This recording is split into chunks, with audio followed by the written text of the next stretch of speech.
প্রথম কার্যদিবসে সূচক পজিটিভ মুভমেন্টে লেনদেন হচ্ছে, লেনদেনের পরিমাণও ভালো রয়েছে। আজ দুটি গুরুত্বপূর্ণ খবর, যেই খবরগুলো নিয়ে আমরা আলোচনা করব। পুঁজিবাজারে স্থিতিশীলতা ও বিনিয়োগকারীদের সুরক্ষায় আইন প্রণয়নের উদ্যোগ নেওয়া হয়েছে।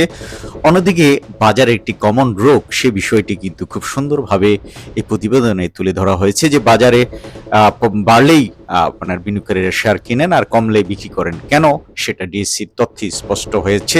আশা করছি শেষ পর্যন্ত ভিডিওটি দেখবেন। আমরা খুব কম সময়ের মধ্যে আজকের আলোচনা শেষ করব। ডিএসসির প্রধান সূচক দেখা যাচ্ছে যে 14 পয়েন্ট বেড়ে আজ বেলা 1টার মতো মাঝে 12:50 অর্থাৎ এই সময়ে 5,910 পয়েন্ট অবস্থান করছে। অন্যদিকে ডিএস30 ইন্ডেক্স অর্থাৎ ভালো কোম্পানি নিয়ে গঠিত যে সূচকগুলো, সেই সূচক কিন্তু নেগেটিভ প্রবণতা লক্ষ্য করা যাচ্ছে। অর্থাৎ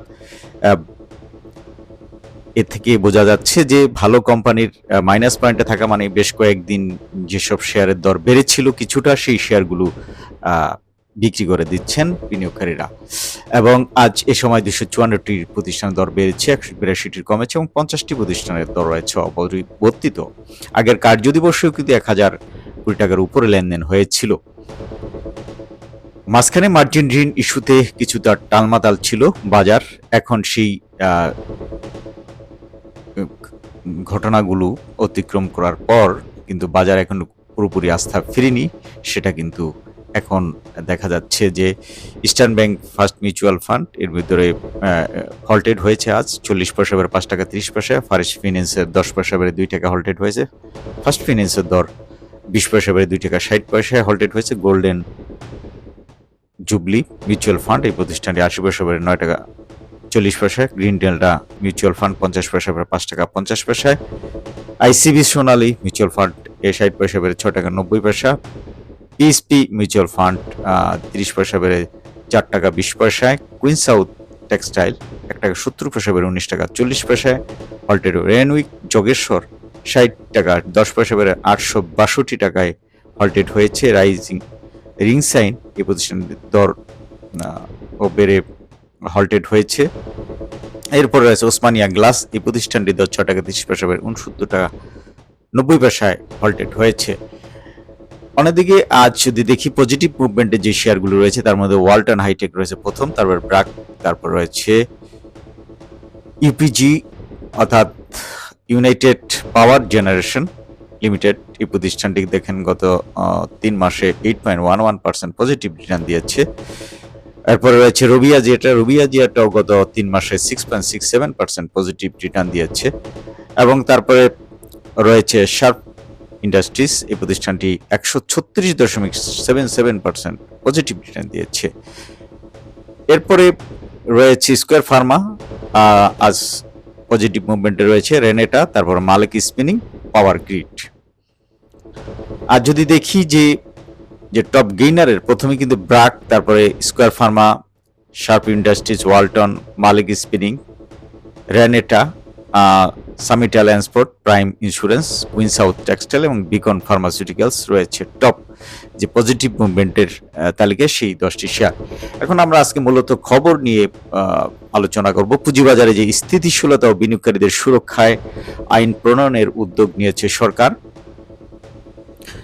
Bangladesh capital market stabilisation fund আইন 2026-এর খসড়া ইতিমধ্যেই প্রণয়ন করা হয়েছে।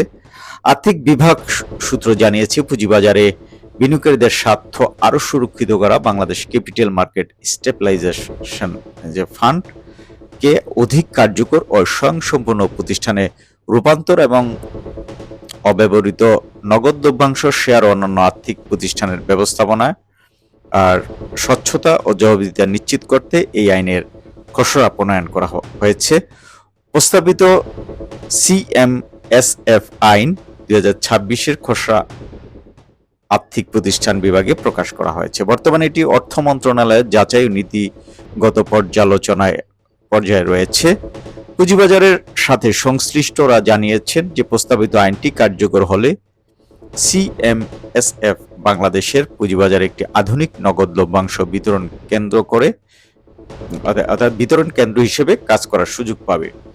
এর মধ্যে তালিকাভুক্ত কোম্পানিগুলো নগদ লভ্যাংশ বিতরণ প্রক্রিয়া আরও ডিজিটাল, স্বচ্ছ ও কেন্দ্রীভূত হওয়ার সম্ভাবনা তৈরি হবে। খাত সংশ্লিষ্টরা আরও জানান যে বিনিয়োগকারীরা একটি অর্থ বছরে প্রাপ্ত লভ্যাংশের উপর উৎসে কর্তন করার সম্পূর্ণ কর চালান এবং কর কর্তন সনদ একটি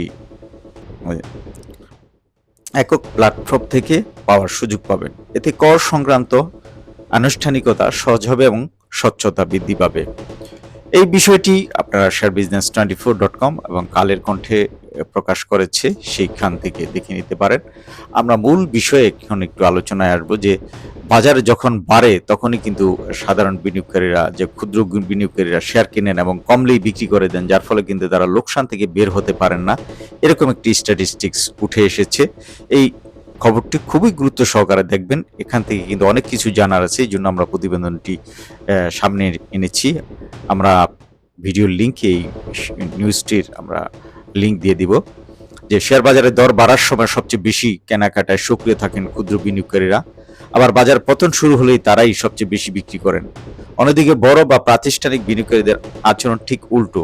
ঢাকা স্টক এক্সচেঞ্জের সাম্প্রতিক 2 সপ্তাহের বিনিয়োগকারী ভিত্তিক লেনদেনের তথ্য বিশ্লেষণে এমন তথ্য উঠে এসেছে, যার ফলে কিন্তু প্রাতিষ্ঠানিক বিনিয়োগকারীরা যখন কম বাজার পড়ে যায় তখন কিন্তু শেয়ার কিনেন, যার ফলে তারা কিন্তু লাভ করেন। আর ক্ষুদ্র বিনিয়োগকারীরা যখন বাজার বাড়ে তখন শেয়ার কিনেন এবং যখন কমে যায় তারা বিভিন্ন ধরনের আতঙ্কিত হয়ে শেয়ার বিক্রি করে দেন লোকসানে, যার ফলে তারা লোকসানে পড়েন।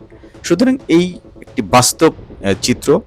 এটা এটা থেকে অনেক মেসেজ আছে। ঢাকা বিশ্ববিদ্যালয়ের অ্যাকাউন্টিং বিভাগের অধ্যাপক ডক্টর আলামিন বলেছেন যে দীর্ঘদিন ধরেই ধারণা ছিল যে ক্ষুদ্র বিনিয়োগকারীদের বড় একটি অংশ বিশ্লেষণ ভিত্তিক বা দীর্ঘমেয়াদী পরিকল্পনা নিয়ে বিনিয়োগ করেন না। ডিসির সাম্প্রতিক তথ্য সেই ধারণা আরও স্পষ্ট করেছে। তিনি মনে করেন সাধারণ বিনিয়োগকারীরা যদি তথ্য উপাত্ত বিশ্লেষণ করে সিদ্ধান্ত না নেন তাহলে তাদের এই আচরণের সুযোগ নিয়ে কারসাজিকারী গোষ্ঠী, বড় বিনিয়োগকারী এবং অভিজ্ঞ বাজার সংশ্লিষ্টরা সহজেই মুনাফা করে নিতে পারেন। আমরা যে বারবার কারসাজি কথাগুলা বলে আসছি, দু একজন কমেন্টস করেন, বুঝেই যাচ্ছে ওই যেগুলা কারসাজিকারক, কারণ তারা বৈরূপ মন্তব্য করে যাতে সাধারণ বিনিয়োগকারীরা সচেতন হতে না পারে আমাদের কথা শুনে, সেজন্য তারা উল্টাপাল্টা কথা বলেন এবং বাজে মন্তব্য করেন। সুতরাং তাদেরকে আপনারা যদি ধরেন, অনেকেই আছে যে সরকারি চাকরিজীবী, অনেকেই দেখেছি আমাদের আমরা অ্যানালাইসিস করে দেখেছি যে তারা সরকারি চাকরিজীবীর অনেকেই মানে প্রশাসনের লোক, সরকারি চাকরি সাধারণ না, তারাও কিন্তু বাজে মন্তব্য করেছেন, যেটা তাদের নীতির সাথে বহির্ভূত। অর্থাৎ সাধারণ বিনিয়োগকারীদের তাদের রক্ষা করবেন কি, তাদেরকে আরো ফাঁদে ফেলে তাদের টাকা এক ধরনের লুট করে নেওয়ার একটা যে চক্র, সেটা রয়েছে বাজারে। সুতরাং এই ব্যাপারে সাবধানে থাকবেন। এই আলোচনাগুলো আপনার যদি ভালো লাগে তাহলে ভিডিওটি শেয়ার করবেন এবং লাইক কমেন্টস করবেন। ধন্যবাদ।